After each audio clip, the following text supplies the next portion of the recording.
ठीक। तो अगर कोई दिक्कत ना हो तो आज आपकी नई यूनिट स्टार्ट हो रही है, उसका मैंने टॉपिक आपके ग्रुप में डाला हुआ है। ठीक, ये प्रैक्टिकल पार्ट के अंदर है टीचिंग। ठीक, उसको हम स्टार्ट करने जा रहे हैं। ठीक, तो अगर आपने सिलेबस देखा हुआ है तो ये आपका पार्ट है 5.10। तो इसके अंदर अगर आप अपना सिलेबस देख रहे हैं, 5.10 आपका स्टार्ट हो रहा है टीचिंग के अंदर, टीचिंग स्किल्स। तो methods of teaching and evolution, इसके अंदर हम इस यूनिट को स्टार्ट करने जा रहे हैं आज। ठीक, इसके अंदर हम समझेंगे कि टीचिंग के क्या क्राइटेरियाज हैं, ठीक है, किन चीजों को हमने ध्यान में रखना चाहिए एक अच्छी क्लास के लिए, और कैसे टीचिंग को और ज्यादा इम्पैक्टफुल बनाया जा सकता है, और ज्यादा अच्छा बनाया जा सकता है।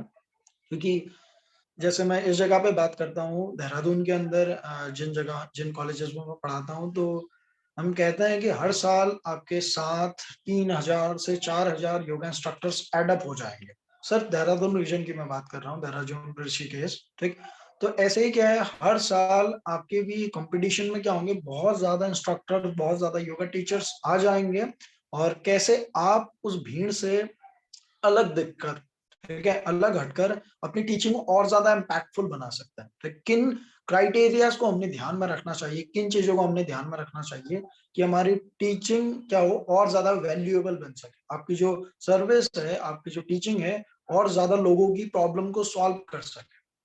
ठीक, उन क्राइटेरियाज को हम समझेंगे। तो जो आज का हमारा पहला पॉइंट है इसके अंदर, टीचिंग एंड एवोल्यूशन के अंदर, वो है हमारा teaching methods with special reference to yoga. ठीक, ये हमारा टॉपिक है, इसे हम डिस्कस करेंगे, और टाइम रहा तो हम फैक्टर इन्फ्लुएंसिंग योगा टीचिंग इसको भी डिस्कस करेंगे। ठीक, तो जैसे ही आपका टॉपिक बता रहा है method of teaching special reference to yoga, तो योग के स्पेशल रेफरेंस पर अगर हम टीचिंग की बात करें तो टीचिंग का आगमन यहीं से हुआ। ठीक, जैसे पुराने लेक्चर्स में हमने बात की थी, जब हम डिस्कस कर रहे थे पूरा का पूरा वैदिक काल हमने डिस्कस किया था उस वक्त। ठीक है, पूरा वैदिक काल और पाश्चात्य वैदिक काल, जिसे हम आधुनिक काल कहते हैं। ठीक, इन चीजों को जब हमने डिस्कस किया था तो हमने देखा था कि हमने उपनिषदों की बात की थी। ठीक, और जिस जगह पर उपनिषद की बात आती है उस जगह पर बात आती है गुरु शिष्य परंपरा की। ठीक, तो योग का अगर रेफरेंस देते हैं तो यही परंपरा के सामने आएगी, गुरु और शिष्य की परंपरा, जिसके द्वारा शिष्य को ज्ञान दिया जाता था। गुरु अपना ज्ञान शिष्य को देता था। ठीक है, उसकी एक विधि थी, और उसके द्वारा शिष्य के भीतर के ज्ञान को उपजाया भी जाता था, जो उसके भीतर ही छुपा है उस ज्ञान को उपजाया जाता था। ठीक, ताकि वह भी एक दिन क्या बन जाए, गुरु बन जाए। तो इसी तरफ अगर हम और वर्ड्स के ऊपर ध्यान दें तो जो गुरु वर्ड है वो बिल्कुल ही स्पेशल है। ठीक है, गुरु एंड शिष्य परंपरा में जो गुरु वर्ड है, it's not teacher, it's not शिक्षक, इट्स नॉट अध्यापक। ठीक, तो गुरु का कोई पर्यायवाची शब्द आप नहीं ढूंढ पाएंगे। ठीक, जितने भी हम पर्यायवाची शब्द ऐसे बनाते हैं, इनका जो व्यक्ति वास्तविक अर्थ है वो गुरु से मिलता जुलता नहीं। ठीक है, गुरु वर्ड बिल्कुल डिफरेंट है। आचार्य वर्ड, अध्यापक वर्ड या शिक्षक word, these are the synonyms of each other, but ये गुरु के synonyms नहीं। ठीक, तो गुरु वर्ड का क्या मतलब है, आपने इसे पहले जरूर पढ़ा होगा। ये दो शब्दों से मिलकर बना है, गु और रू। ठीक है, जिस जगह पर गु का जो अर्थ है वो है अंधकार। ठीक है, इस वर्ड को आप ऐसे ले सकते हो जैसे गुरुत्वाकर्षण हम कहते हैं ना, ठीक है, ग्रेविटी हम कहते हैं, जो नीचे की ओर ले जाए। ठीक है, अंधकार भी ऐसा ही है जो नीचे की ओर ले जाए। ठीक, और रू, रू आप हल्केपन से समझ सकते हैं, जैसे रुई जो शब्द है वो इसी से निकला हुआ है। ठीक है, यानी कि जो हल्केपन को दर्शाए, जो ऊपर की ओर ले जाए। ठीक, तो गुरु कौन है, जो आपको अंधकार से प्रकाश की ओर ले जाए। ठीक, वो गुरु है। ऐसे ही जो आपको नीचे गिरने से बचाकर ऊपर की ओर उड़ाए। ठीक है, यानी कि आपको हल्का बनाए, आपके प्रश्नों का उत्तर देकर आपकी बोझिलता को कम कर दे, आपके प्रश्नों का उत्तर देकर या अपने प्रश्नों को समाप्त ही कर कर आपको पूरा का पूरा समाधान देकर वो आपको हल्का बना दे। इसी वजह से कई लोगों ने जो ज्ञान की अनुभूति को समझाने की कोशिश की है, तो ज्ञान की अनुभूति को उन्होंने कहा है कि वो प्रकाश समान है। ठीक है, ये नहीं कि प्रकाश जैसा है, उजाले जैसा है। ठीक, ऐसे ही उजाले की जिसको भी क्या हो जाए, अनुभूति हो जाए, ऐसा ही उजाला जिसको भी अनुभव में आ जाए, उसके समस्त प्रश्न नष्ट हो जाए। ठीक, और वो बिल्कुल ज्ञान के सागर में डूब पड़े। ठीक, उसके हर एक छिद्र से उसके बाद क्या है, वो ज्ञान निकलने लगे। हम कुछ देर में से और अच्छे से एलेबरेट करेंगे। तो उसे हम गुरु कहते हैं। ठीक, जो आपको क्या करे, अंधकार से ज्ञान की ओर ले जाए, वह गुरु है। तो इस जगह पर जैसे हम गुरु शिष्य परंपरा की बात कर रहे हैं, ठीक है, अब शिष्य कौन है, इसे समझने के लिए हमने पूरे के पूरे उपनिषदों के सार को समझना पड़ेगा। जो उपनिषद वर्ड है, वो अपने आप में इस पूरे समझ लीजिए मेथड ऑफ योगा जो आपकी यूनिट है, उसके पूरा का पूरा निचोड़ एक साथ निकाल रहा है। ठीक, तो उपनिषद का अर्थ क्या है, उपनिषद ये भी आपने पढ़ा होगा। ठीक, ये 3 चरणों में व्यक्त किया जाता है, उप, नी और शद। ठीक है, उप मतलब पास बैठना। ठीक, नी मतलब सम्मान के साथ या समर्पण के साथ, इसे आप ऐसा समझ सकते हैं। ठीक, और शद मतलब बैठना। ठीक, तो उपवास। ठीक, नी मतलब श्रद्धा पूर्वक, समर्पण पूर्वक, और शद मतलब बैठना। ठीक, यानी कि गुरु के समीप अगर आप क्या करते हैं, समर्पण के साथ बैठते हैं। ठीक, तो उस वक्त आपकी प्रक्रिया में, उपनिषद की प्रक्रिया में, ठीक, उस वक्त क्या है, गुरु और शिष्य की परंपरा वो उजागर में आती है। ठीक है, यानी कि वो आपको व्यक्त रूप में दिखाई देगी उस वक्त। ठीक, और ऐसा कब होगा, देखो, अगर कोई किसी के समक्ष श्रद्धा पूर्वक बैठा हुआ है, समर्पण के साथ बैठा हुआ है, ठीक, तो समर्पण, ऐसा समर्पण कब पैदा होता है, जब वो क्या करता है, अपनी समस्त हाथ पैर मार चुका है। ठीक है, वो अपनी समस्त कोशिशें कर चुका है जीवन को समझने की, सत्य को समझने की। ठीक, पर वो ना जीवन को समझ पाया है, ना सत्य को समझ पाया है, वो बहुत ज्यादा अपने आप में उलझा हुआ है। और वो किसी ऐसे व्यक्ति को देखता है, इस जगह पर वो गुरु है। ठीक, तो वो किसी ऐसे व्यक्ति को देखता है जिसके अंग अंग से, जिसकी बातों से, ठीक, ज्ञान बाहर की ओर आ रहा है, वो उसमें एक परम शांति को अनुभव करता है। तो उसके सामने वो क्या रखता है, एक निवेदन रखता है कि मुझे भी ये परम शांति का मार्ग बताएं, इस परम आनंद का मार्ग बताएं। मैं अपने जीवन में बहुत ज्यादा परेशान हो चुका हूँ, ठीक है, और दुखों से घिरा हुआ हूँ। ठीक, समस्त प्रकार की जितने भी आदि भौतिक, आदि दैविक, आध्यात्मिक समस्त प्रकार के दुख मुझे हैं, और इन दुखों से मैं पार जाना चाहता हूँ, इन दुखों को मैं नष्ट करना चाहता हूँ, और आपकी जैसे परम शांति और परम आनंद को मैं पाना चाहता हूँ। तो इसका क्या मार्ग है, इस कारण वह गुरु के सामने अपने शीश को झुका देता है। ठीक है, इस शीश को झुका देने से जो उसके भीतर पैदा हो रहा है, वो है शिष्यत्व। ठीक, जैसे गुरु के हमने डेफिनेशन को समझा, वैसे शिष्य की डेफिनेशन को अगर हम समझे, तो जो अपने ज्ञान के लिए, अपने आनंद के लिए, अपने शीश को भी कटाने के लिए तैयार है। ठीक, इस जगह पर शीश मतलब ऐसा नहीं है कि अपनी गर्दन को कटाने के लिए तैयार है। शीश ये किस चीज का है, ये अहंकार का शीश है। अपने अहंकार को भी चढ़ाने के लिए तैयार है, समस्त अहंकार जितना भी ईगो उसके भीतर है। और वास्तव में अहंकार ही क्या है, आपको उस वास्तविक ज्ञान का अनुभव करने से रोकता है, वही सबसे बड़ी बाधा है। उस बाधा को आपको दिखाकर, ठीक है, उसे त्याग पूर्वक आपसे खुद त्याग करवाना, ठीक है, ये विधि किसकी है, ये गुरु की। ठीक, और पूरा का पूरा जो ये विधान है, पूरी की पूरी ये पद्धति है, इसे कहा जाता था गुरु शिष्य परंपरा।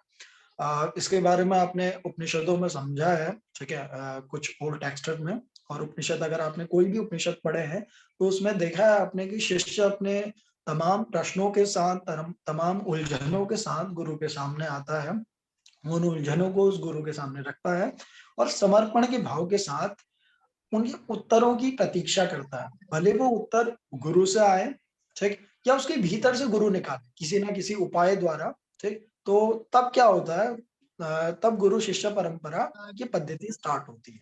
इस जगह पर भी हमने समझा था, जब गुरु शिष्य परंपरा को मैं आपको एक्सप्लेन कर रहा था, तो मैंने कहा इसके कई चरण हैं। ठीक, ऐसा नहीं है कि गुरु डायरेक्टली आपको अपना ज्ञान बताने लगेगा, ठीक, या समझा देगा कि यह ज्ञान है, यह उत्तर है, और आप क्या हो जाओगे, सॉल्व हो जाओगे।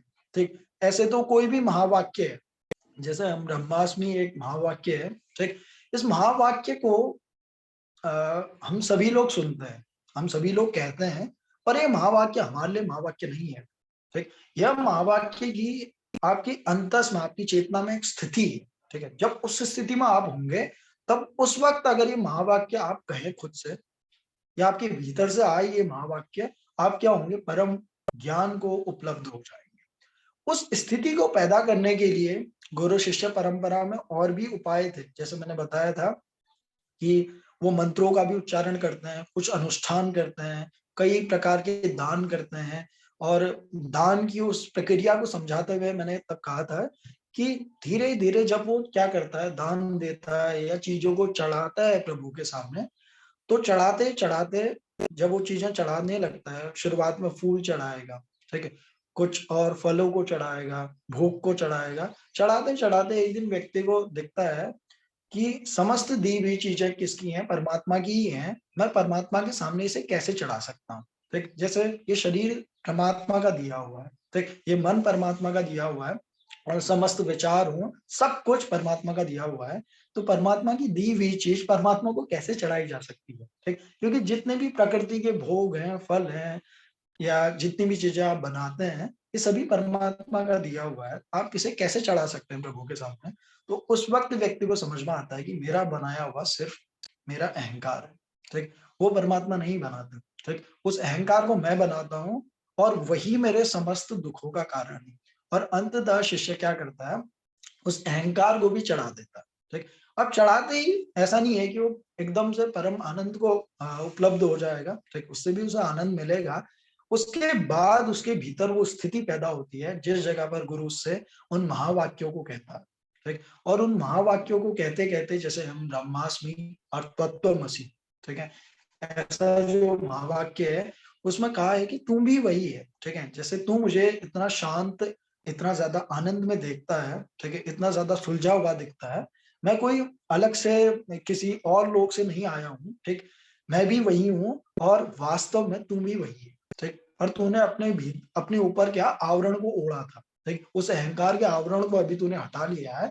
तो इस शब्द को सुन और इसमें डूब जा। ठीक है, इसे अपना ले, इसमें स्थित हो। और इस जगह पर अगर वो स्थित हो जाता है, तो इसी वर्ड को महर्षि पतंजलि अपने पातंजल योग सूत्र के दूसरे और तीसरे श्लोक में कहते हैं, जो उनका सूत्र है कि तदा दृष्टो स्वरूप अवस्था। ठीक है, उस जगह पर जो दृष्टा है वो अपने स्वरूप में स्थित हो जाता है। देख, उससे समस्त प्रकार के दुख हट जाते हैं, और वो अपने परम वास्तविक स्वरूप में स्थित होकर सारी चीज को साक्षी के भाव के साथ देखता है। ठीक, तो ऐसी ही थी कुछ गुरु शिष्य परंपरा। ठीक, और गुरु शिष्य परंपरा के भीतर अगर हम योग के प्रोस्पेक्टिव से देखें, तो महर्षि पतंजलि इन चीजों को समझाते हैं कि ज्ञान को देने के लिए शिष्य की अ, आप पात्रता को भी देखते हैं। ठीक है, कि शिष्य कितना पात्र है। तो इस पात्रता के हिसाब से हमारे पास 3 कैटेगरीज के क्या थे, शिष्य थे, जिन्हें हम उत्तम और मध्यम और अधम ये कहते थे। ठीक है, उत्तम, मध्यम, अधम। तो ये उनकी कैटेगरीज हैं कि वो कितना तैयार है भी ज्ञान को लेने की। ठीक, इसे आप ऐसे समझ सकते हैं, एक जो व्यक्ति संसार में लिप्त है, ठीक है, सांसारिक चीजों में लिप्त है, पर वो क्या, किसी न किसी क्षण में वो संसार के दुखों को देखता है, ठीक है, समझता है, पर अभी संसार में ही फंसा हुआ है। ठीक, इस प्रकार का जो साधक है, ये भी भीतर के आनंद को पाना चाहता है, क्योंकि अंततः हर एक व्यक्ति उस आनंद को पाना चाहता है। ठीक, पर वो अभी क्या है, सांसारिक मोह मायाओं में, क्रियाकलापों में फंसा हुआ है, और उसे भी दिखता है कि वो चीजें व्यर्थ है। ठीक, हमको भी कई बार चीजें दिखती हैं कि जो भी चीज हम करते हैं, ठीक है, और कई कई बार कई प्रकार के जो मोह माया के बंधन है, वो हमें दिखते हैं कि व्यर्थ है, बेकार है। पर क्योंकि संसार और समाज इन चीजों को मानता है, तो इन चीजों को छोड़ना बहुत क्या है, दुष्कर है। उस वक्त छोड़ के कौन आपकी सुनेगा, क्योंकि हर कोई क्या कर रहा है, कौन सुनेगा करके न किसी से कहता है। ठीक, और बस भेड़ चाल में उन चीजों को फॉलो करता रहता है। ठीक, ये अधम कोटि का साधक है, और अधम कोटि का जो साधक है, वो भी उस परम आनंद को पाना चाहता है, वो भी उसके क्या है, लायक है, क्योंकि वो मनुष्य है। बट उसकी पात्रता अभी बेहद कम है, उसके अंदर संकल्प की शक्ति नहीं है। ठीक, वो अधिक तत्व ज्ञान को अभी नहीं जानना चाहता, पर उसके भीतर भी जिज्ञासा है। तो ऐसे साधकों के लिए महर्षि पतंजलि ने पूरा का पूरा अष्टांग योग बताया कि इन अष्टांग योग के आठों अंगों का तुम अनुष्ठान करो, इन्हें अपनाओ, ठीक। और इस पथ पर चलते हुए हर एक अंग पर तुम्हें क्या मिलेगी, और गाढ़ी और प्रगाढ़ तुम्हें विल पावर मिलेगी, तुम्हारे संकल्प की शक्ति मिलेगी। और हर एक स्टेप पर तुम्हें एक नए नए डायमेंशन का, नए आयाम का पता लगेगा अपने, कि तुम यह भी हो, ठीक है। और संसार से हटकर कुछ चीजें, कुछ अनुभव आपको मिलेंगे, ठीक। जैसे अगर आपको कोई अनुभव चाहिए, कोई ज्ञान चाहिए, ठीक, जो बाहरी दुनिया का हो, जैसे आप भूगोल पढ़े, ठीक है, या मैथ्स पढ़े, ठीक है, ये सारा ज्ञान आपको बाहरी दुनिया का मिल सकता है, इसका अनुभव से बहुत ज्यादा लेना देना नहीं है, ठीक है। तो अगर आप इसे सीखते हैं तभी आएगा, अगर आप इसे नहीं सीखते तो आपको नहीं आएगा, ठीक। बट जैसे कुछ अनुभव हैं, अगर आप सौंदर्य या जीवन के बारे में पढ़ें, ठीक, तो जीवन तो आपको जीने से ही मिलेगा। आप कितना भी जीवन के बारे में पढ़ लें, आपको कुछ भी समझ में नहीं आएगा, ठीक है। कितना भी मृत्यु के बारे में पढ़ा, आपको कुछ समझ में नहीं आएगा, ठीक। कितना भी आप दर्द के बारे में पढ़ें, ठीक, या खुशी के बारे में पढ़ें, क्या आपको लगता है कि आप खुशी के बारे में कई सारी किताबें पढ़ रहे हो और आपको खुशी समझ में आएगी, ठीक। पर एक बार आप खुश हो जाए तो आपको सारी चीजें खुद क्लियर हो जाएंगी, ठीक है। तो अनुभव की चीजें हैं, तो ऐसी अनुभव की चीजें उसे इस पाथ पर, इसे मार्ग पर मिलती हैं, जो अष्टांग योग का मार्ग है।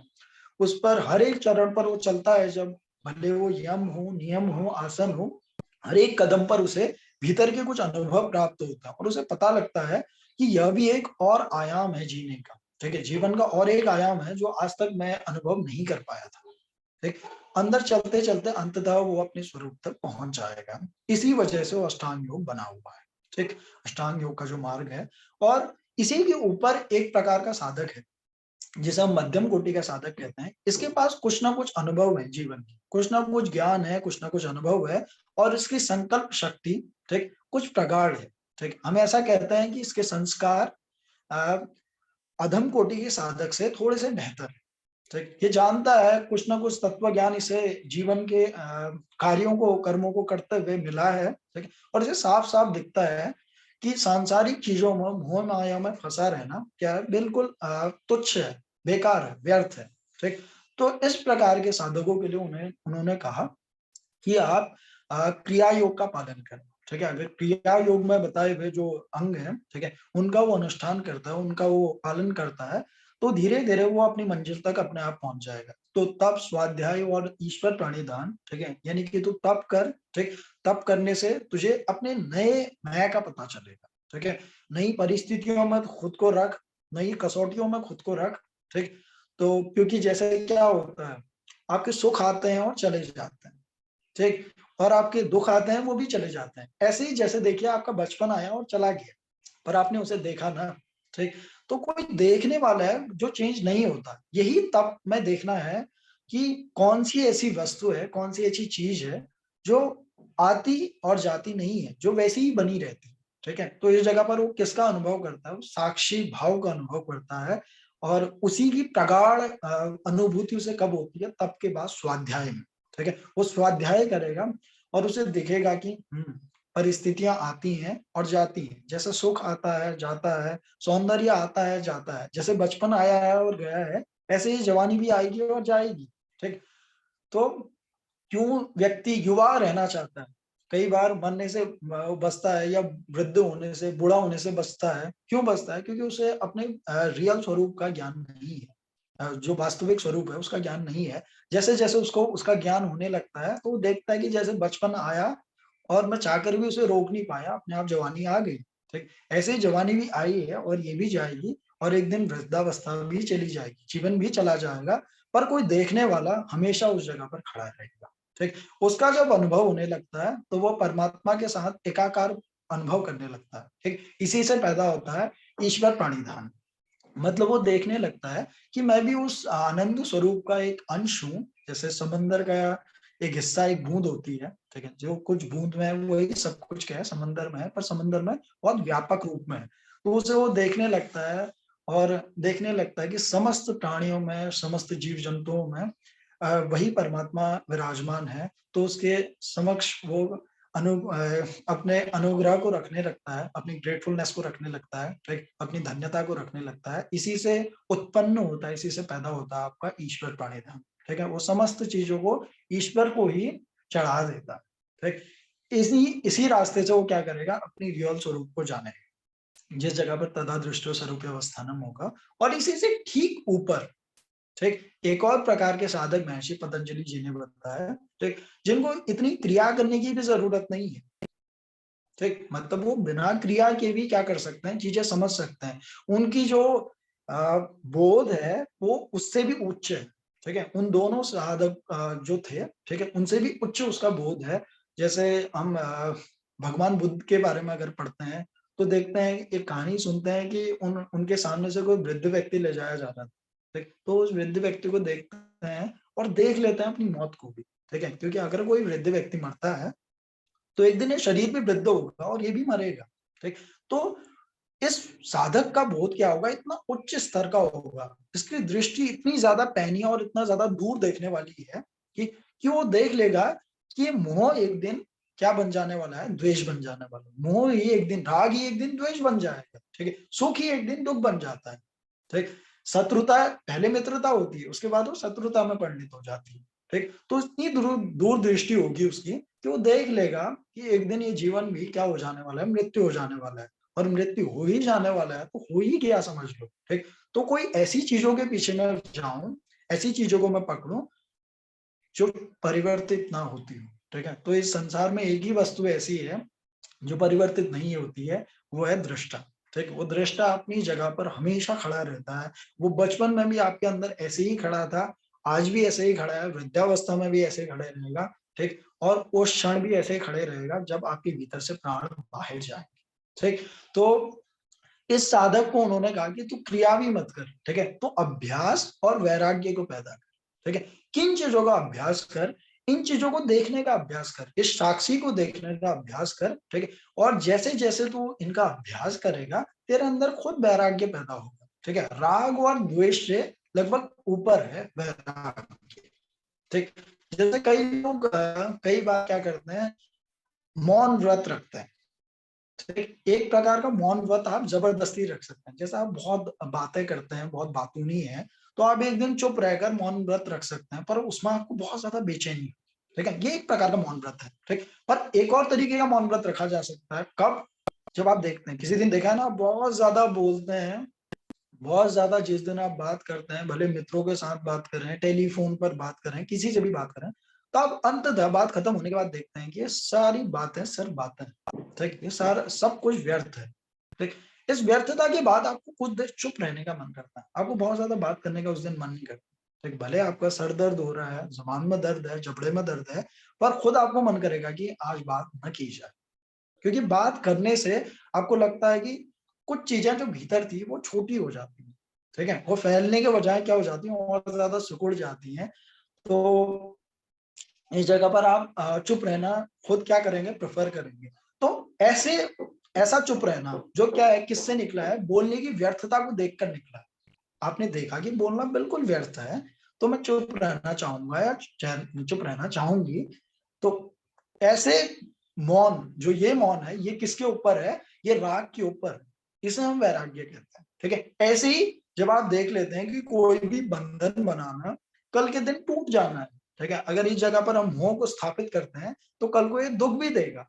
जब इन सारी चीजों को आप देख लेते हैं तो आप उन बंधनों को बनाते ही नहीं, ठीक, और आप उसके दुख से भी दूर हट जाते हैं। इसे हम वैराग्य कहते हैं, जो राग और द्वेष से ऊपर की स्थिति है, उनको देख, ठीक है। अभी कब देख पाएगा व्यक्ति, जब उसके भीतर का साक्षी जाग जाए, ठीक। वो किसी और के जीवन को देखकर भी सीख सकता है। जैसे बुद्ध ने देखा कोई और मरा है, ठीक है, पर अपनी मृत्यु को देख लिया, ठीक। अगर हम अपने आसपास के लोगों के जीवन को ध्यान से देखें तो जैसा एक व्यक्ति जीता है, ठीक, वैसा ही दूसरा व्यक्ति भी जीता है, वैसा ही तीसरा व्यक्ति भी जीता है। हमने वो पांडवों की कहानी सुनी है ना, जब वो यक्ष के सामने पानी पीने जाते हैं, ठीक, तो जो पहला व्यक्ति गलती करता है वही दूसरा व्यक्ति भी गलती करता है, वही तीसरा व्यक्ति भी गलती करता है, वही चौथा व्यक्ति भी गलती करता है। और अंततः जब युधिष्ठिर जाते हैं तो युधिष्ठिर पहले उनकी गलतियों को देखते हैं, ठीक, और उस जगह पर अनुमान लगाते हैं कि कैसी इनकी ऐसी हालत हो गई, ठीक है, उनके भीतर बोध है, वो क्रिया योगी नहीं है, ठीक, वो अभ्यास और वैराग्य वाले हैं, ठीक, वो जानते हैं कि ये कर्म करके इनकी ऐसी अवस्था हो गई, अगर वो भी ऐसा करेंगे तो उनके साथ भी ऐसा ही होगा। तब उस वक्त वो यक्ष को सामने आने को कहते हैं, ठीक, और उनके प्रश्नों का उत्तर देते हैं जैसा भी वो है, ठीक। पर इस जगह पर क्या है, वो बोध को दिखाता है उनके, तो अगर बोध हो किसी व्यक्ति को तो भेड़ चाल से तुरंत हट जाएगा और देख लेगा कि ये कतार उन्हें कहाँ ले जाती है। ये कतार अंततः जैसे सारे समाज को, सारे प्रमाद ग्रस्त समाज को, सारे अंधे समाज को एक दिन मृत्यु पर ले जाएगी, और मृत्यु के दिनों पर वो व्यक्ति देखेगा कि एक जीवन था, जीना था, रह गया, ठीक, और उसे श्रीमद् भगवद गीता या अच्छे ग्रंथ सुनाए जाते हैं कि आपने जीवन में ऐसा करना चाहिए था, और हर मरता व्यक्ति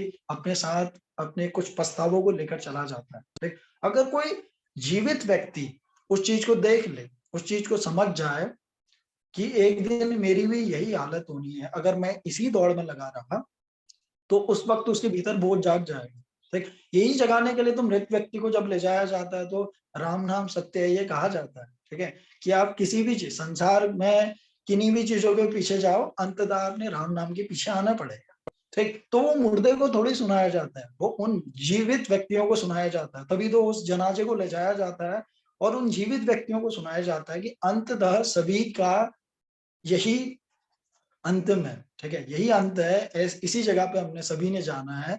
अगर इस दौड़ पर आप लगे रहे तो आपका भी यही अर्श होगा, और अंततः क्या होगा, आपके अंदर पछतावा होगा। अगर आपने इस दौड़ से हटना है तो आज ही किस्मत आओ, बोध को जगाओ, और बोध को जगाकर उस वैराग्य को उपलब्ध हो जाओ। जैसे ही वैराग्य को उपलब्ध हो गया, आपके भीतर का साक्षी खुद जाग जाएगा, ठीक, और जैसे ही साक्षी जागता है तो समस्त अपने साथ प्रश्नों को, अंधकार को ले जाता है, ठीक। उस वक्त जो शिष्य है वो गुरु की अवस्था में आ जाता है, ठीक है, उस वक्त दो गुरु बैठे होते हैं, समझ लो, ठीक। और ऐसे शिष्य को जो गुरु बन जाता है, उस शिष्य को वो गुरु उसके बाद किसी और क्षेत्र में भेज देता है, ठीक है, क्योंकि गुरु एक दिए जैसा है जो एक नगर में जाकर क्या करता है, सभी लोगों के भीतर प्रकाश जगाता है। और जब दो दिए एक साथ हैं तो वो कहता है कि तू ऐसा कर, तू किसी और अंधेरे वाली जगह में जा और उस जगह पे कुछ और शिष्यों को गुरु बना, ठीक है, कुछ और शिष्य ढूंढ, उनको गुरु बना, ठीक है, फिर उनको और फैला, ठीक। ऐसे ही तो हर एक धर्म, हर एक संप्रदाय फैला था, क्योंकि उनके भीतर, उनके बीच में कोई ना कोई क्या था, मेन लॉ थी, मेन गुरु थे, ठीक। जैसे बुद्ध धर्म के महात्मा बुद्ध गुरु थे, ठीक, उनके पीछे पीछे फिर बहुत सारे गुरु निकले, ठीक, बहुत सारे छोटे छोटे पंथ निकले, ठीक है, ये इसी प्रकार चलता रहा, क्योंकि गुरु शिष्य परंपरा में गुरु अपने शिष्य ढूंढता रहा, उन्हें भी गुरु बनाता रहा, और उसके बाद उन गुरुओं ने और शिष्य ढूंढे, ठीक है, इसी परंपरा को हम क्या कहते हैं, गुरु शिष्य परंपरा। यही स्पेशल रेफरेंस है फ्रॉम द योगिक प्रोस्पेक्टिव, आप इसे ऐसे समझ सकते हैं। तो इस जगह पर तो हम किन चीजों की बात कर रहे हैं कि जिन भी चीजों को आप जिन भी चीजों को गुरु अपने अनुभव में लाया है, ठीक, उन्हीं अनुभवों को वो किन्हीं क्रियाओं द्वारा, किन्हीं विधियों द्वारा उस शिष्य के भीतर जगाना चाहते हैं, ठीक है, ताकि जो क्लैरिटी उस गुरु को मिली है, जो आनंद उस गुरु को मिला है, वो शिष्य को भी मिल सके, ठीक। अब ये कैसे योगा इंस्ट्रक्टर के जीवन में काम करे, ठीक। हम सभी लोग इस जगह पे क्या नहीं है, गुरु नहीं है, सभी लोग इस जगह पर शायद योगा टीचर ही हैं, ठीक। मैं आशा करूंगा, मैं दुआ करूंगा कि आप में से भी कोई गुरु हो, ठीक, कोई गुरु बने आपने आने वाले जीवन में, और लोगों को गुरु बनाए। बट हम सभी लोग अभी योगा टीचर्स हैं, ठीक। पर हमें और उस गुरु शिष्य परंपरा में क्या समानता है कि हमारे भीतर भी कुछ ना कुछ क्या है, अनुभव है, जिन चीजों को हमने क्या किया है, अनुभूत किया है, जिन चीजों को, जिन सत्यों को हमने जाना है, और उन सत्यों को, ठीक, उस अनुभूति को अब हम क्या करें, अपने स्टूडेंट्स को या जो भी लोग, जो भी प्रैक्टिशनर आपके पास आते हैं, उनको दें, ठीक।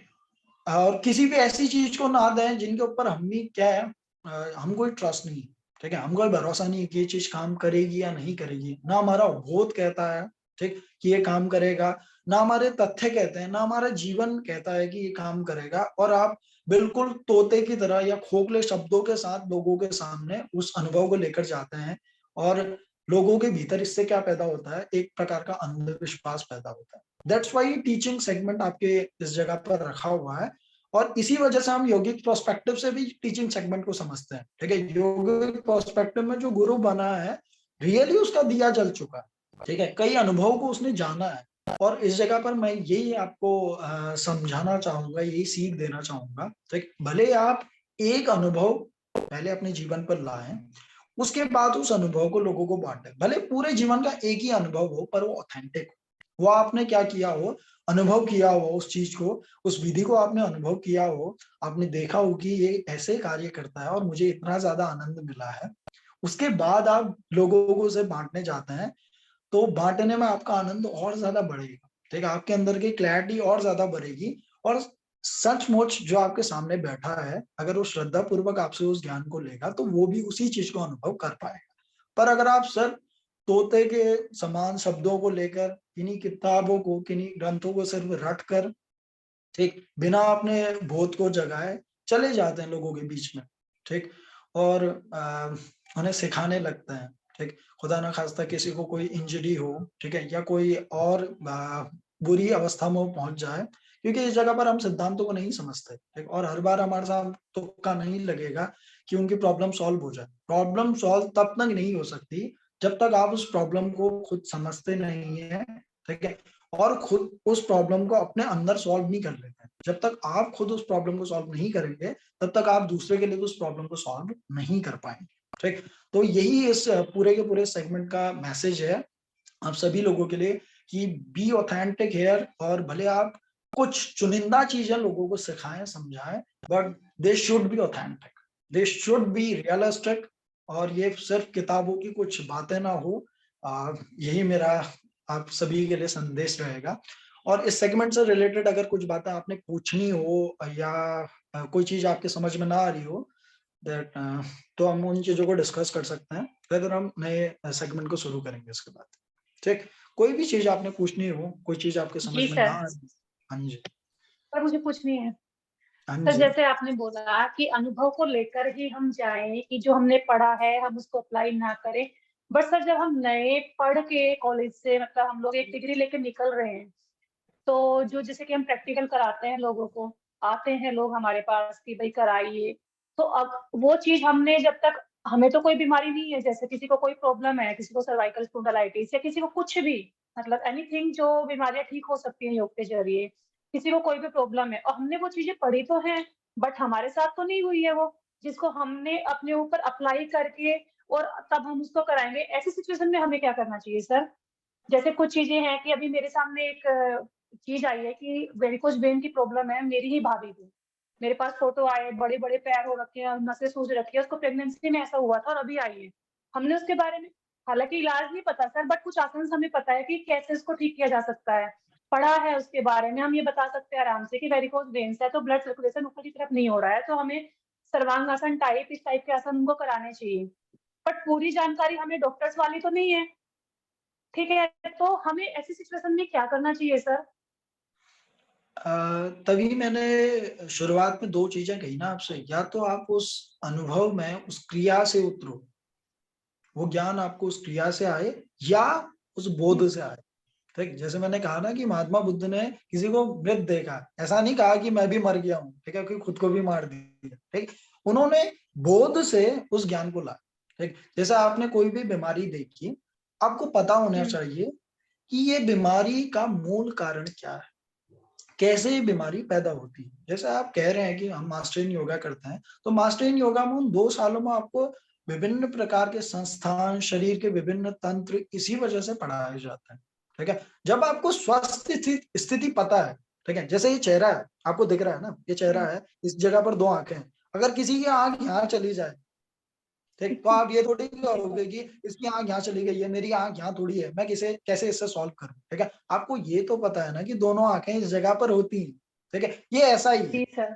जब आपको पता है कि इसकी स्वस्थ स्थिति क्या होती है, ठीक है, जब आपको ये पता है, उसके पीछे का विज्ञान पता है, फिर उसके बाद जैसे योग चिकित्सा सब्जेक्ट था, उसके अंदर आपको ये भी पढ़ाया जाता है कि कोई विकृति अगर पैदा हो जाती है तो उसकी क्या कारण होता है, ठीक है। आप उन कारणों को उनके जीवन पर देखेंगे, उनकी जीवन शैली को थोड़ा खोल कर देखेंगे, उनसे बात करेंगे, डायग्नोस करेंगे, ठीक है। सारी स्ट्रैटेजी को पहले पेपर पर लाएंगे कि क्या उनकी एज है, कैसा उनका लाइफस्टाइल है, कैसा खान पान है, ठीक है, क्या वो एक्सरसाइजिंग करते हैं, क्या ओवर एक्सरसाइजिंग करते हैं, क्या हाइपो एक्सरसाइजिंग करते हैं, ठीक है, किस प्रकार का उनका सोचने समझने का ढंग है।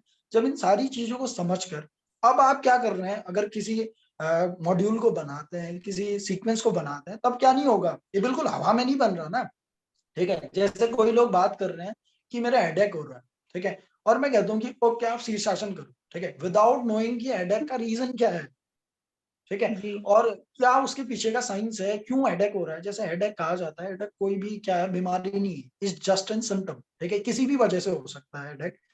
तो अगर इसको मैं क्या करूं, एक ही चीज के साथ बात दूं, ये है सिर्फ किताबी ज्ञान, ठीक। But when you trying to know कि इसका रूट कॉज क्या है, ठीक है, रूट कॉज के पीछे आप जाते हैं, उसके पीछे आप स्ट्रेटेजी बनाते हैं, तब आप hit and trial method use कर रहे हैं, उस वक्त आपका बोध आपके पीछे चलता है, ठीक है। एक हफ्ते आपने अप्लाई किया, 15 दिन अप्लाई किया, आपने देखा कि क्या रिजल्ट आया, ठीक है, क्या मेरी स्ट्रेटेजी सही है, इस जगह पर कोई और चीज ढूंढने की जरूरत है। अब उससे और डायग्नोस करेंगे कि कोई पॉइंट छूट रहा है, ठीक है, मैं सारी चीजों को कनेक्ट नहीं कर पा रही हूँ, कोई ना कोई चीज आप मुझे बता नहीं रहे हैं, या ठीक है अपनी लाइफस्टाइल के बारे में और चीजें बताएं, या आप उनकी डाइट में, उनके स्लीपिंग रूटीन में, ठीक है, अवेकनिंग रूटीन में और भी चेंजेस लाइए, ठीक। फिर एक महीने बाद आपने वापस चीजें देखी कि कैसी हुई, ठीक है, क्या आप उनकी दवाइयां कम हो गई हैं, क्या वो अच्छा महसूस कर रहे हैं, ठीक है। तो ये है स्ट्रेटेजी से चलना। अगर इसमें आपको कोई भी रिजल्ट नहीं आया ना, इस पूरी की पूरी प्रोसेस में आपको कोई रिजल्ट नहीं आता है, फिर भी आपको एक अनुभव मिलेगा, आपको ये पता चलेगा ना कि ये रास्ता ऐसे काम नहीं करता। ये भी कम है क्या? मतलब सर बात ये है कि कुछ चीजें तो ऐसी है कि जो हमने खुद अनुभव की है, जैसे कि सटकम से रिलेटेड है ना, ये सभी को होता है जुकाम वगैरह, तो इसमें हम लोग जैसे सटकम यूज करते हैं, वो मैंने खुद पे अप्लाई भी किया है और उसके रिजल्ट्स भी देखे हैं, वो मैं 100% श्योरली दूसरों को बता सकती हूँ कि इस टाइप से ये काम करता है। जैसे मुझे सर्वाइकल स्पॉन्डिलाइटिस की प्रॉब्लम हुई थी, तो वो भी मैं आराम से करा सकती हूँ, क्योंकि वो मेरे साथ हो चुका है और मैं उसको ठीक कर रही हूँ या कर चुकी भी हूँ पहले भी। बट सर जैसे कुछ बीमारियां, तो उसके लिए हमें क्या करना होगा कि हमें रिसर्च करनी होगी अपनी स्टडी के थ्रू, जी जो हमने पढ़ा है उस पे हमें रिसर्च करनी है बिना उसको बताए, और फिर देखना है कि काम कैसे कर रही है चीजें। ठीक है, कुछ केस स्टडीज को देखो, कुछ रिसर्च को देखो, कुछ मॉडर्न जो आर्टिकल्स हैं उनको देखो, ठीक है, फिर अपनी बुद्धि भी लगाओ, ठीक है, अपने तर्क को भी लगाओ, अपनी तर्क की कसौटी पे भी उस कंडीशन को रखो, उसके बाद जो योगिक पद्धति की क्रियाएं हैं, ठीक है, प्रक्रियाएं हैं, विधियां हैं, उनको इस्तेमाल में लाओ। उसके बाद देखो कि क्या ये इस जगह पर सेट बैठ रही है, तब हिट एंड ट्रायल जब आप करते हैं, ये कुछ ऑथेंटिक है, ठीक। और पहले भी मैं कह चुका हूं कि अगर आप 50 डिजीज को या 10 डिजीज को या 5 डिजीज को एक साथ सॉल्व करने की कोशिश करेंगे, तो आप उतने तो नहीं अच्छे कर रिजल्ट पाएंगे। नहीं ला पाएंगे, ठीक है। आपने क्या करना पड़ेगा, एक सेक्टर पकड़ो, ठीक है, जैसे वेरिकोज वेन, ठीक है, पर आपने कहा कि वेरिकोज वेन के हर एक कारण को जानकर, भले कोई भी फैक्टर इसे इन्फ्लुएंस कर रहा हो, मैं इसे जानकर, ठीक है, इस पर अपनी एक्सपर्टीज क्रिएट करूंगी, ठीक है, इस पर एक्सपर्टीज क्रिएट करोगे, तो आपने 3-4 साल 5 साल इसके हर टाइप के क्लाइंट्स को, हर टाइप के पेशेंट्स को देखा, ठीक है। अब क्या है, आप उस सेक्टर के एक्सपर्ट, ठीक। अब किसी भी प्रकार की वेरिकोज वेन है तो आपको आप जानते हो, ठीक है, पर इस जगह पर देखो हमारे पास क्या है, पचासों सैकड़ों बीमारियां हैं। किसी को क्या है, दिमाग की कोई बीमारी है, ठीक है, किसी को फिजिकल कोई बीमारी है, किसी को साइकोसोमेटिक बीमारी है, किसी को हड्डियों की बीमारी है, किसी को नसों की, किसी को मसल्स की। आप कितनी चीजों में एक्सपर्टीज क्रिएट करोगे, ठीक है, और ऐसे में क्या होगा, कहीं ना कहीं आप पूरा जीवन भी लगा दोगे, तो लास्ट में क्या रहोगे, एक सामान्य योग प्रशिक्षक ही रहोगे, ठीक है। तो इससे क्या होंगे, बहुत ज्यादा ग्रेटर रिजल्ट नहीं आ पाएंगे। आप अपनी रुचि का कोई सेक्टर पकड़िए, ठीक है, और रुचि के सेक्टर में क्या कर दीजिए, अपना सब कुछ दे दीजिए। अगर आप रोज 1 घंटा भी पढ़ेंगे ना, तो 10 घंटे, 10 दिन में कितना हो जाएंगे, 10 घंटे हो जाएंगे, ठीक। पर अगर आप 100 बीमारियों को पढ़ोगे, रोज 1-1 घंटा भी पढ़ोगे, तो 10वें दिन क्या होगा, आप किसी भी जगह नहीं पहुंचोगे। जब तक आप दूसरी बीमारी पढ़ोगे, तो पहली बीमारी का जो बेस बना था वो तो गायब हो गया, ठीक। तो हम सभी ने क्या करना चाहिए, प्रायोरिटी देनी चाहिए इस चीज को, ठीक है। शुरुआत में तो क्या क्या नहीं होगा, सभी के लिए संभव नहीं होगा, पर इस बात को एक बार अपने लॉजिक के साथ भिड़ाकर देखना कि आप किस पर ज्यादा ट्रस्ट करते हैं, ठीक है। अगर आपको दिमाग की दिक्कत है, ठीक है, तो आप किस पर ज्यादा ट्रस्ट करते हैं, जो दिमाग का विशेषज्ञ है उस डॉक्टर पर, या एक जर्नल डॉक्टर पर। ठीक है, जो दिमाग का विशेषज्ञ हम उसके ऊपर ज्यादा ट्रस्ट करते हैं ना, क्यों? क्योंकि उसने उस फील्ड पर क्या की है, एक्सपर्टीज क्रिएट की है, और उसके रिजल्ट भी क्या होंगे, ज्यादा इंपैक्टफुल होंगे, ठीक, as compare to the general physician. ठीक, उसके कंपेयर में उसके रिजल्ट और ज्यादा ऑथेंटिक होंगे और ज्यादा एक्सपर्ट होंगे। ऐसा ही योगा इंस्ट्रक्टर के साथ भी, ठीक है, हमारे सामने क्या है, मैं कई बार इसे कहता हूँ कि योगा इंस्ट्रक्टर के सामने या योग टीचर के सामने तीन सेक्टर्स हैं, तीन फील्ड है मेनली, या तो चिकित्सा में जाए, ठीक, या तो हेल्थ एंड फिटनेस में जाए, या वो साधना में जाए।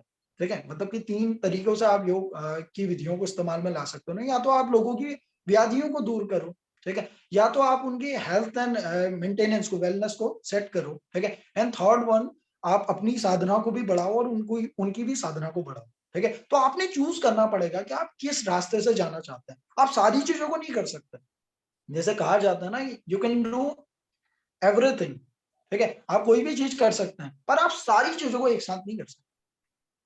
ठीक, तो कोई भी चीज आप चुनिए जो आपकी रुचि का है, जिसमें आपको सबसे अधिक रुचि है, और उसके बाद समझ लीजिए अपने अगले 5 से 10 साल उस चीज को दे दीजिए। जो 5 से 10 साल बाद बनेगा, ठीक, वो क्या होगा, एक एक्सपर्ट होगा, उसके पास रियली कुछ क्या होंगे, ऑथेंटिक रिजल्ट्स होंगे जिनके ऊपर भरोसा किया जा सकता है, और रियली क्योंकि वो उसकी रुचि का था, वो उसने पूरा का पूरा जीवन उसके ऊपर दिया, तो कई बार अपॉर्चुनिटीज ऐसी भी आएंगी कि उन जगहों पर भी उसे जाने का मन करेगा। ठीक है, जैसे कहा जाता है, स्टेटमेंट को मैं रिकरेक्ट करता हूँ इस जगह पर, कि कहा जाता है विनर्स नेवर क्विट, ठीक है, एंड क्विटर्स नेवर विन, ये कहा जाता है ना। ठीक, तो इस जगह पर मैं एक और चीज समझता हूँ कि विनर्स ऑलवेज क्विट। ठीक है, क्या क्विट करते हैं, वो बाकी की चीजों को क्विट करते हैं। ठीक है, जैसे आपकी एक्सपर्टीज है वेरिकोज वेन, ठीक है, आप पूरा समझना चाहते हैं कि वेरिकोज वेन्स क्यों पैदा होती है। ठीक, तो उस दौरान क्या होंगे, आपको मेंटल ट्रॉमा से गुजर रहे लोग भी मिलेंगे, वो कहेंगे कि हमें मेंटली पीस चाहिए, ठीक है, हमें ये चाहिए। कई लोग आ रहे हैं हड्डियों से रिलेटेड, कई लोग आ रहे हैं आपके फैट से रिलेटेड, कई लोग आ रहे हैं हार्ट डिजीज से रिलेटेड। तो उस दौरान अपने क्या करना पड़ेगा, ठीक है, आपने उन लोगों के पास उन्हें भेजना पड़ेगा जो हार्ट के एक्सपर्ट्स हैं, ठीक है, जो माइंड्स के एक्सपर्ट है, ठीक है, जो हड्डियों के एक्सपर्ट है। बट आपने देखना पड़ेगा कि आपकी एक्सपर्टीज किस जगह पर आपकी रुचि है। ठीक, और रुचि क्या करती है, जैसे आपको वेट लॉस के रिलेटेड अपने कैरियर को सेट करना है, ठीक है, आप जानना चाहते हैं कि वेट बढ़ जाने के क्या क्या कारण हो सकते हैं। ठीक है, तो कई सारे कारण है, खान पान है, ठीक है, यार हार्मोनल डिसबैलेंस है, किन्हीं दवाइयों की वजह से है, प्रेगनेंसी के टाइम पे है, या बहुत सारे और भी कारण है। ठीक, आप हर एक कारण को जानना चाहते हैं, और इस जगह पर अगर आपकी रुचि है तो आप कुछ समय तक कम भी कमाएं, ठीक है, तो चल जाएगा, क्योंकि आपकी रुचि है ना, ठीक है, आपको खुशी महसूस होती है। ठीक, तो उस जगह पर अगर आप आते हैं तो कल के दिन आप जरूर क्या बन जाएंगे, एक्सपर्ट बन जाएंगे, क्योंकि रुचि भी क्या करेगी, रोज रोज आपको और आगे ले जाएगी, और नए आर्टिकल्स को पढ़ने में आपको मजा आए, ठीक है, और ज्यादा आप निखरते जाएंगे रोज रोज। और किसी भी प्रकार का फिर क्या हो, किसी को वेट रिडक्शन करना हो, या कोई क्या हो गया, व्यक्ति हल्का मोटा हो गया है, ठीक है, अपने फैट को कम करना चाहता है, तो आप हर केस को समझ सकते हैं कि क्यों इसका वेट बढ़ गया है। ठीक है, आप उसके उन कारणों को सॉल्व कर सकते हैं, तो आप क्या बन जाएंगे, अगले 4-5 साल में एक्सपर्ट बन जाएंगे। विजय सर, आप बड़ी कंफ्यूजिंग सी स्टेटमेंट दे रहे हैं यहाँ पर, जी क्योंकि सॉरी टू से, जी क्योंकि जी देखो ये तो हो गया आपकी मेडिकल फील्ड वाली लाइन। हम एज ए योगा इंस्ट्रक्टर, हम किसी एक चीज में अगर हम, जैसे फॉर एग्जांपल टीना ने ही बोला वेरिकोस वेन पे ही, वो उसी पे स्टडी करेगी, और अगर अगर वो क्लासेस दे रही है तो देयर आर मल्टीपल स्टूडेंट्स, तो वो ये तो नहीं करेगी हर एक स्टूडेंट को कि भाई तुझे ये वाली बीमारी है तो उधर चले जा।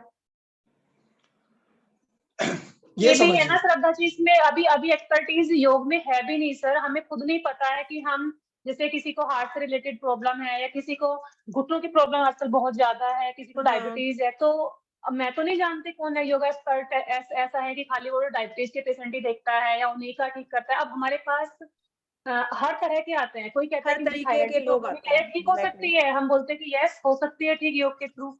बट मतलब वो हमें पता होता है, ऐसा नहीं सब नहीं पता। जैसे जो पढ़ी है चीजें, योग चिकित्सा पढ़ी है, तो सारी बीमारियां ही हमने पढ़ी है। तो हमारे लिए भी तो एक इस तरह का फील्ड होना चाहिए ना, कि हमें सिर्फ एक ही फील्ड के एक्सपर्ट बनाया जाए, या एक कि ही फॉर बीमारी के एग्जाम्पल एक्सपर्ट बनाने के लिए भी तो होना चाहिए फिर। कि मैं hatha योगा के ऊपर ही अलाइनमेंट पे बहुत ज्यादा फोकस करती हूँ। मैं, ठीक है। आपने देखा भी होगा मेरी क्लास में, मैं लोगों को कहती हूँ कि बिना अलाइनमेंट के आप कोई भी आसन मत करिए, क्योंकि अगर अलाइनमेंट सही नहीं है तो मे बी आप थोड़े टाइम के लिए कर रहे हैं, लेकिन इन द फ्यूचर वो आपकी बॉडी के लिए सही नहीं है, एनाटॉमी के लिए सही नहीं है, तो आप मेंटली भी पीस नहीं कर सकते, मतलब साधना भी अच्छी नहीं कर सकते, क्योंकि अगर आप धीरे धीरे करके अलाइनमेंट ही आपकी रॉन्ग जा रही है तो मैं इसी पे फोकस करती हूँ। मैं अपना फॉर एग्जाम्पल अगर मैं कोई क्लास ले रही हूँ और मैं अपनी क्लास के लिए तैयारी कर रही हूँ, चाहे उसमें मैं 4 आसन कराऊं या 2 आसन ही कराऊं 1 घंटे के अंदर, मैं फुली अलाइनमेंट के साथ उन लोगों को कराती हूँ। मैं उसके ऊपर पूरी बहुत वीडियोस देखती हूँ, बहुत सारी स्टडी करती हूँ, एनाटॉमिकली स्टडी करती हूँ, राइट डाउन करती हूँ, अपने ऊपर प्रैक्टिस करी है मैंने। जब मैं अपने ऊपर प्रैक्टिस करती हूँ हर तरीके से, कौन सी मसल कहाँ मूव कर रही है, कहाँ मुझे पेन हो रहा है, वो अंडरस्टैंड करके मैं लोगों को कराती हूँ। That's my teaching way, that's it. और मुझे मतलब उसमें लोग जैसे कहते हैं कि मुझे किसी को घुटने में दर्द है, उसका मैं टेक केयर करती हूँ कि हाँ भाई, अगर मुझे उस पर्टिकुलर पोस्चर के अंदर घुटने का काम हो रहा है, फॉर एग्जाम्पल नी का काम हो रहा है, और लोग कह रहे हैं मुझे घुटने में पेन है, तो मैं उसमें वेरिएशन लेती हूँ फिर। तो that is the way I teach. तो आई डू नॉट नो कि मतलब और क्या इसमें प्लस हो सकता है। देखिए 2 चीजें हैं श्रद्धा जी। हम्म। अगर आप ऐसे करवाते हैं, ठीक, तो जरूर आपने किसी चीज को फील किया होगा ऐसे करने में। जब आपने सही अलाइनमेंट से किसी चीज को किया, तब आपने अनुभव किया होगा कि इसमें बहुत अच्छा और अलग अनुभव आता है। हाँ, और इसलिए क्योंकि बाकी लोग मेरी क्या करते हैं जी। सॉरी, जो मैं पहले से प्रैक्टिस करती थी, मैंने बहुत ज्यादा इंजरीज ली हैं अपनी बॉडी में ही, जी और उस ठीक। इंजरी के थ्रू मुझे पता चला है कहाँ पर मुझे किस आसन से इंजरी होती है, इंजरी हुई है तो मैंने उसको कैसे क्योर करा है, तो वो मैं लोगों के साथ नहीं होने देती। That's the experience actually. Yes Shraddha ji, ठीक है। तो आंसर तो इसी आपने खुद ही दे एक्सपीरियंस दिया। को, ठीक है, हाँ, इसी लेकिन एक्सपीरियंस वो को आप क्या कर जो रहे कह हैं। रहे थे ना कि किसी को कौन सी बीमारी है, हम उतने डीपली नहीं जा सकते। मैं सिर्फ वो चीजें करवा सकती हूँ जो मैंने, मतलब हम योग के ऊपर आसन जो कर रहे हैं, मैं उसी में प्रैक्टिस करती हूँ, मैं वो करवा सकती हूँ। कोई मुझे कह रहा है कि हाँ मुझे हार्ट की प्रॉब्लम है, तो yes I will not go with the particular that आसन की इन्वर्टेड पोजेस की भाई उसको हार्ट की प्रॉब्लम, दैट आई कैन। पर मैं बहुत ज्यादा, जैसे वो कह रहे हैं ना कि एक फील्ड को आप चुन लो, तो आई डोंट थिंक सो कि मैं मतलब डोंट गेट मैं दैट। समझ गया आपकी बात, ठीक है। मैं दोनों चीजों को समझ रहा हूँ आपकी, कि अगर हम एक ही फील्ड में एक्सपर्ट बनने की कोशिश करेंगे तो पूरी की पूरी क्लास को कैसे मैनेज करेंगे, ठीक है। और सभी के एक्सपर्ट हम कैसे बन जाएंगे। हर एक फील्ड में हमने क्या करना पड़ेगा, 2-2 3-3 साल देने पड़ेंगे, 4-5 साल देने पड़ेंगे, तभी हम एक्सपर्ट बन पाएंगे उस पर। और इतना ज्यादा हर एक बीमारी के एक्सपर्ट कैसे बन पाएंगे, और 1000 टाइप के लोग होते हैं आपकी क्लास में, सभी के अकॉर्डिंग कैसे हो पाएंगे, ठीक है। यही आपके कहने का मतलब है। तो यही मैं आपसे कह रहा हूँ कि सर अगर इससे आप, रिलेटेड एक और, जैसे आपने बोला ना कि किसी एक के एक्सपर्ट बनना, जैसे हॉस्पिटल्स होते हैं ना, डॉक्टर्स जब एमबीबीएस के बाद एमडी करते हैं तो वो किसी एक ही चीज के एक्सपर्ट के लिए वो पढ़ते हैं, और वो जिस हॉस्पिटल में काम करते हैं वो वहां पे उसी एक बीमारी के पेशेंट्स को अपने सीनियर्स के साथ डील करते हैं। बट हमें ऐसा कैसे मिलेगा कि हम किसी एक ही बीमारी के मतलब पेशेंट्स को देखें, उसी को देखें भी, मतलब पहले तो अपने सीनियर्स के साथ हमें देखनी होंगी ना वो चीजें कि किस तरीके से वो ठीक होती है। इस टाइप से हमारे लिए तो कुछ ऐसा है नहीं, हम क्या करें। मैं समझ गया, ठीक। तो पहली चीज तो, जो ऐसा ग्रुप होगा, जो उनके सीनियर्स होंगे या उनके भी सीनियर्स होंगे, कभी ना कभी वो भी क्या होंगे, अकेले होंगे ना, कभी ना कभी उनके ऊपर कोई नहीं होगा। ये आप समझ पा रहे हो, सबसे ऊपर भी तो कोई होंगे ना उनके, ठीक है। उनके ऊपर भी कोई नहीं होगा, एक टाइम तो वी वो आर एक्सपर्ट बनने की कोशिश कर रहे होंगे जी, ठीक। तो उनके ऊपर कोई नहीं होगा उस पर, एक तो, पाथफाइंडर। और जी ठीक। तो उस वक्त कोई नहीं होगा उनके ऊपर। और दूसरी चीज मैं क्या बताना चाह रहा हूँ इस जगह पर, अगर आपके पास 10 लोग प्रॉब्लम से आ रहे हैं, ऐसा नहीं कि जर्नली आपके पास योगा करने आ रहे हैं, योगा को प्रैक्टिस करना चाहते हैं, तब उन्हें क्लासिफाई कर दो, ऐसा करने को नहीं मैं कह रहा हूँ, ठीक है। अगर आप जर्नल लोगों को जो सिर्फ योग को सीखना चाहते हैं, ठीक है, और इसे फील करना चाहते हैं, इसे हेल्थ वाइज समझना चाहते हैं, ठीक है, इसे प्रैक्टिस करना चाहते हैं, तब मैं क्लासिफाई करने को नहीं कह रहा हूँ, ठीक। बट अगर सोचो, ऐसी क्लास जिसमें 10 लोग हैं, एक को घुटने की प्रॉब्लम है, एक को लोअर बैक की प्रॉब्लम है, एक को सर्वाइकल की प्रॉब्लम है, ठीक है, एक को मेंटल को डिसऑर्डर है, ठीक, और कई लोगों को वेन्स की प्रॉब्लम है या नसों की प्रॉब्लम है, कई लोगों को हार्ट की प्रॉब्लम है। आप कैसे एक आइडियल क्लास को कंस्ट्रक्ट कर पाओगे, ठीक है। किस हिसाब से आसनों को आप रखोगे कि उसे वो भी कर सके, अगला व्यक्ति भी कर सके, अगला व्यक्ति भी कर सके, जो सभी क्या है, अलग अलग इंजरीज से डील करना, अलग अलग टाइप के डिसऑर्डर से डील कर रहे हैं। मैं इस जगह पर जो जर्नल लोग हैं उनकी बात नहीं कर रहा हूँ, ठीक है। जो व्यक्ति क्या है, सामान्य है, जिसको कोई भी बीमारी नहीं है, कोई बड़ी बीमारी नहीं है, जो सिर्फ प्रैक्टिस करना चाहता है, वो आपकी क्लास में इंट्रोड्यूस जरूर हो सकता है, ठीक। पर उन 10 लोगों को आप बेस्ट रिजल्ट नहीं दे पाएंगे, इसे आप माने या ना माने, ठीक है। पर 10 लोगों की चीजों को आप क्लास के एंड में 10 के 10 लोग तो ये नहीं कहेंगे ना कि आई फील गुड, ठीक। अगर आप एक की चीज को क्या करेंगे, सेटिस्फाई करेंगे, तो दूसरा जरूर क्या होगा, उस वक्त उतना ज्यादा सेटिस्फाई नहीं होगा, ठीक। और इससे क्या होगा, कहीं ना कहीं आप भी इन्फ्लुएंस होंगे, ठीक। तो उन 10 में से मैं बोल रहा हूँ कि एक को चुनो, एक चीज को चुनो जिस तरफ आपकी रुचि है, जिन चीजों के लिए आप काम करना पसंद करते हैं, ठीक है, उस तरफ अपनी एक्सपर्टीज को क्रिएट करना चाहिए। But one of your class वो क्या होगी, सामान्य लोगों के लिए चलती रहेगी, ठीक। और अगर आपको सामान्य लोगों के लिए क्लास भी नहीं लेना आता है, या क्या नहीं करना आता है, किसी एक सेक्टर के आप एक्सपर्ट भी नहीं है, या एक फील्ड में एक्सपर्टीज भी क्रिएट नहीं करना चाहते हैं, तो उस वक्त आपने टीच नहीं करना चाहिए, ठीक। उस वक्त आपने एक फील्ड को क्या करना चाहिए, चुनना चाहिए, उन चीजों को समझना चाहिए, थोड़ी डेप्थ में जाना चाहिए, थोड़ा और टाइम लगे भले, पर उसके बाद चीजें सिखाना स्टार्ट करना चाहिए, ठीक है। उसके बाद ही आपने जर्नल क्लासेस को लेना भी शुरू करना चाहिए। बट 10 डिफरेंट टाइप के जो लोग हैं, अलग अलग डिसऑर्डर से गुजर रहे हैं, उन सभी लोगों को आप एक क्लास में मर्ज कर देंगे तो सभी के लिए वो क्लास वैल्यूएबल नहीं होगी। बस ये स्टेटमेंट मैं कह रहा हूँ, ठीक है। जर्नली कोई प्रैक्टिस करना चाहता है आपके पास, इट्स ऑल गुड, वो कर सकता है, ठीक। बट अगर एक व्यक्ति साइड का, ठीक है, एक व्यक्ति लोअर बैक पेन, एक अपर बैक पेन, एक मिड बैक पेन, ठीक, एक सर्वाइकल स्पॉन्डिलाइटिस, ठीक, और कई लोगों का अल्जाइमर है, और भी ऐसी दिक्कतें हैं, तो सभी के सभी लोगों के लिए वो आइडियल क्लास नहीं हो सकती, ठीक। तो उस केस में आपने क्या करना पड़ेगा, अपने कुछ एक्सपर्टीज क्रिएट करना पड़ेगा। अब इस ग्रुप में देखो 35 लोग हो, ठीक है, 30 से 35 लोग आप इस ग्रुप में हो, 30 से 35 लोग अगर अपना अपना सेक्टर चुने, और मैं कह रहा हूँ कि हर साल इतने ज्यादा योगा इंस्ट्रक्टर्स निकलते हैं, वो हर कोई अपना एक एक सेक्टर भी चुने, क्यों नहीं बन सकते, हर कोई एक्सपर्टीज बन सकते हैं। बट अगर आप जर्नली रहना चाहते हैं तो 30 के 30 लोग एक दूसरे के कॉम्पिटिटर बन जाओ, ठीक। तो क्या करना चाहते हो, एक दूसरे के कॉम्पिटिटर बनना चाहते हो, भले आपके वे ऑफ टीचिंग बिल्कुल अलग होगा, पर क्या कर रहे हो, एट द एंड सभी लोग एक दूसरे के कॉम्पिटिटर होंगे। और ये भी आप जानते हो कि जिसका जिस चीज में इंटरेस्ट है, अगले व्यक्ति का उसमें इंटरेस्ट नहीं होता, ठीक। अगर आप अपने इंटरेस्ट के पीछे जाते हैं, अपने रुचि के पीछे जाते हैं, तो आपका जो वे ऑफ टीचिंग होगा और जो स्कोप होगा एट द एंड, वो बिल्कुल डिफरेंट होगा। इस जगह पर आप किसी को भी क्या नहीं करेंगे, कॉम्पीट करने की जरूरत ही नहीं है। जैसे आपका फिंगरप्रिंट है, ये किसी को कंपटीशन थोड़ी कर रहा है, ठीक। ये अनोखा है, ऐसे आप भी अनोखे हैं, जैसे हर कोई अनोखा है, ठीक। अगर आप अपने अकॉर्डिंग चीजें सिखाते हैं, अपनी रुचि के अकॉर्डिंग चीजें सिखाते हैं, तो आपकी एक्सपर्टीज डिफरेंट लेवल की होगी। बस इस स्टेटमेंट को मैं कह रहा हूँ। मैं ये नहीं कह रहा हूँ कि आपको ये चीजें छोड़ देनी चाहिए, जर्नल क्लास में आप लोगों को लीजिए उसमें, ठीक। बट डिफरेंट विजय सर, मैं इंजरीज, एक चीज और इस पे पूछना चाह रही हूँ आपसे। आप आप कह रहे हो कि ठीक है, आप इस तरीके से किसी एक चीज में एक्सपर्टीज करें, क्या आप खुद अपनी यहाँ की ये जो हम कोर्स कर रहे हैं, इसमें आप पर्टिकुलर टीचर बच्चों को सिखाते हैं कि आप कोई भी आसन करते हैं, जनरल सिखा रहे हैं? मैं जर्नल सिखाता हूँ, और मेरा जो निश है, समझ लीजिए मैं किन लोगों के साथ काम करना चाहता हूँ, those who are interested in yoga and wants to be a yoga instructor, ठीक है। इन लोगों के साथ में डील करना चाहता हूँ, क्योंकि मैंने जब इसको स्टडी किया था तो मेरे अंदर बहुत ज्यादा कंफ्यूजन थे कि कैसे इस कोर्स को पढ़ना चाहिए, कैसे चीजों को समझना चाहिए, ठीक है। तो मैं उन चीजों को देखा, समझा, और मैं उन्हीं लोगों के साथ काम कर रहा हूँ, ठीक। तो ये समझ लीजिए मेरी एक्सपर्टीज इस तरफ को जा रही है। किस तरफ को? जनरली, जनरल जो लोग योगा इंस्ट्रक्टर बनना चाहते हैं, ये बिल्कुल योगा ही अलग इंस्ट्रक्टर सेक्टर हो को गया। हाँ, योगा पढ़ाने इंस्ट्रक्टर जो की, बनना चाह रहे हैं, अभी तो आप क्लास सबको दे रहे हैं, तो यहाँ पर मेरे ख्याल से सभी के माइंडसेट यही है कि हम योगा इंस्ट्रक्टर बनना चाहते हैं। आई थिंक तो सो।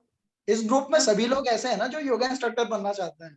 हाँ, तो जी आप सर। तो जनरल क्लास दे रहे हैं, तो किसी पर्टिकुलर, जैसे आप कह रहे हैं कि आप किसी एक पर्टिकुलर चीज में अपनी एक्सपर्टीज क्रिएट करें, तो पर्टिकुलर चीज में एक्सपर्टीज क्रिएट करने के लिए क्या हम अलग से कोई क्योंकि आपको स्टडी करनी पड़ेगी उसके लिए, बिल्कुल।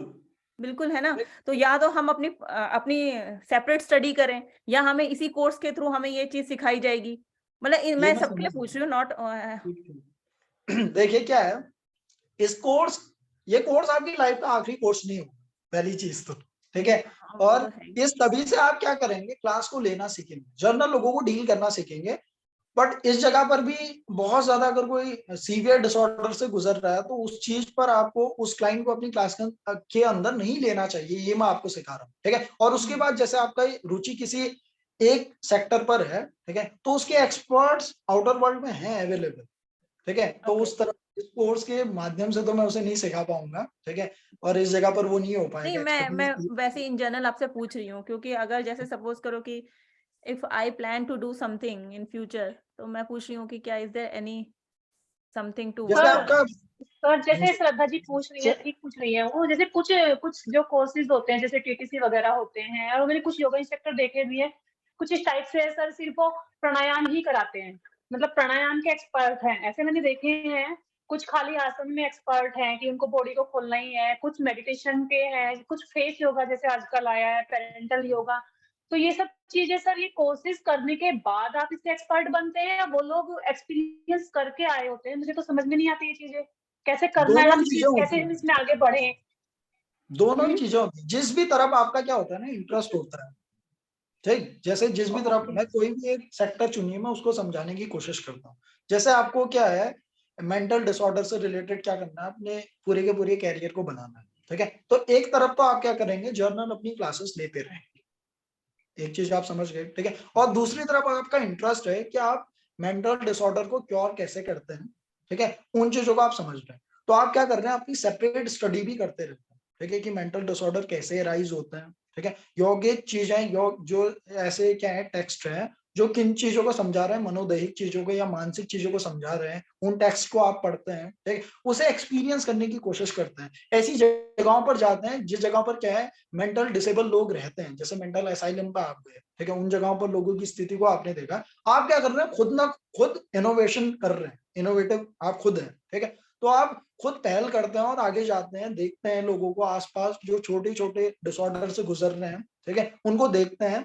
उसके बाद या किसी साइकोलॉजिस्ट के साथ आप काम करते हैं जो सेक्टर के क्या है, एक्सपर्ट हैं, बट किसी और पद्धति से, ठीक है, वो उसके क्या है, बेसिक्स को जानते हैं, उनके साथ आप काम करते हैं। तो क्या होगा, 1 साल में 2 साल में कैसी एक्सपर्टीज क्रिएट होगी, आप समझेंगे ना कि किस प्रकार का व्यक्ति फील करता है, क्या उसके कॉजेज होते हैं, ठीक है। आप इन चीजों को भी समझेंगे कि योग की कौन सी क्रिया इन चीजों को क्योर कर सकती है। तब आपके पास क्या होंगे, रियलिस्टिक कुछ ना कुछ डाटा होंगे, और आप भी अगर साथ में उन चीजों को प्रैक्टिस करते रहेंगे उस व्यक्ति के साथ, तो क्या होगा, आप एक्सपर्ट बन जाएंगे। या कल के दिन आप क्या करते हैं, कोई ऐसा कोर्स खुद लॉन्च करते हैं कि जो लोग क्या करना चाहते हो, ऐसे स्पेसिफिक योगा इंस्ट्रक्टर बनना चाहते हो जो मेंटल डिसऑर्डर को क्योर करे, ठीक है। तो क्या हो गए आप, उसके क्या हो गए, एम्बेसडर हो गए ना उसके बाद उस सेक्टर के। तो ऐसे लोग एम्बेसडर बनते हैं कि फेस योगा सीखिए या स्पेशली दिस टाइप के आसन सीखिए, वो ऐसे ही बना जाता है, ठीक। तो आपने खुद क्या करना पड़ता है, पहल करना पड़ता है कि मैं इस तरफ अपने पूरे के पूरे जीवन को, पूरे के पूरे कैरियर को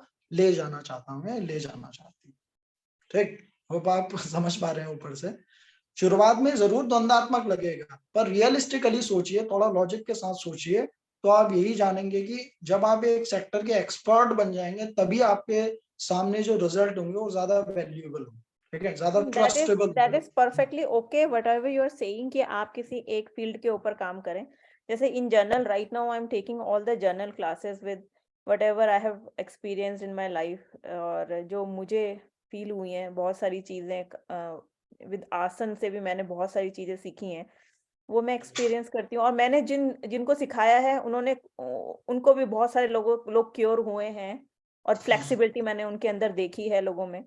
लेकिन उसके बावजूद भी I am not expert in one field, कि अगर मैं कहूँ कि भाई मुझे एक ही, तो maybe I would be interested in future कि भाई मैं किसी एक चीज के ऊपर काम करना वही बोल रहा हूँ चाहूँ, ना, और कोई विद द स्पेसिफिक जर्नल। कोई एक ग्रुप होगा लोगों का जिनके साथ काम करना आपको सबसे अच्छा लगता हो, ठीक है, उनमें से भी कोई स्पेसिफिक ग्रुप होगा, कुछ टाइप के लोग होंगे जिनकी मेंटालिटी कुछ एक जैसी है, उनके साथ काम करना आपको ज्यादा अच्छा लगता होगा, ज्यादा आप जैसा महसूस करते होंगे, ठीक है। तो उस जगह पर आप काम कीजिए, तो क्या होगा, आपकी स्टडी को भी क्या मिलेगी, रफ्तार मिलेगी, समझो, ठीक है, आपको खुद ही ज्यादा काम करने का, ज्यादा पढ़ने का, ज्यादा समझने का, क्योंकि उस जगह पर ज्यादा जॉय होगा। यही चीज एंड मैं आपको ऑल्सो कि एक कोर्स आपका वाइसबी के साथ एक और थेरेपिस्ट का कोर्स भी है, योगा थेरेपिस्ट, तो उसमें वो क्या सिखाते हैं? उसमें कोई उसमें थेरेपीज सिखाई जाती हैं, अभी वो हमारे पास नहीं है उत्तरांचल आयुर्वेदिक कॉलेज के पास, ठीक है। हाँ, उसके अंदर थेरेपीज बताई जाती हैं, पर उसमें भी देखो सारी के सारी जर्नल थेरेपी बताएंगे, ठीक है। ओके जितने भी डिसऑर्डर्स होते हैं सुपरफिशियल लेवल पर वो सिखाई जाएंगी, पर किसी भी लेवल पर एक्सपर्टीज क्रिएट करना वो नहीं बताया जाता, ठीक है, तो क्योंकि ऐसा उसकी इतनी कोई भी ज्यादा डिमांड कोर्स नहीं होगी यहाँ ना। पर अभी है नहीं कि जिसमें आप एक्सपर्टीज के लिए जैसे कोई एनाटमी में एक्सपर्टीज क्रिएट करना चाहता है, तो आई नो वन कोर्स जो एनाटमी लेवल 1 लेवल 2 करके, योगा एनाटमी करके है वो कोर्स, ठीक है। अगर आप में से कोई इंटरेस्टेड हो तो आप मुझे पर्सनली वो कर सकते हैं। तो एनाटमी के साथ कोई जाना चाहता है, अपनी एक्सपर्टीज को क्रिएट करना चाहता है और एनाटमी को डीपली समझकर आसनों की एनाटमी को समझना चाहता है, जानना चाहता है क्या कौन सी मसल कौन से सिस्टम से कैसे जुड़ी है और कैसे किसी पोस्चर को अटेन किया जाता है परफेक्टली, ठीक है। उन चीजों के लिए भी एक्सपर्टीज क्रिएट की जा सकती है, उनके लिए भी स्पेसिफिक कोर्सेज हैं। कुछ वियतनाम के मेरे टीचर्स हैं और जो जिनके साथ मैंने पहले काम भी किया है, ठीक। तो वो लोग इस टाइप के कोर्सेज को क्रिएट करते हैं। वो क्या करते हैं, स्पेसिफिक चीजों के पीछे जाते हैं और स्पेसिफिक चीजों के उसके बाद वो वर्कशॉप क्रिएट करते हैं, इवेंट क्रिएट करते हैं। वो एक नेक्स्ट लेवल पे टीच कर रहे हैं, समझ लो वो आउट ऑफ द बॉक्स चल रहे हैं। और अगर आप जर्नल फाइट पर चलते हैं तो हम सभी लोग एक दूसरे के कॉम्पिटिटर बन जाएंगे, ठीक। भले आप इसे समझे ना समझे, पर ये होगा।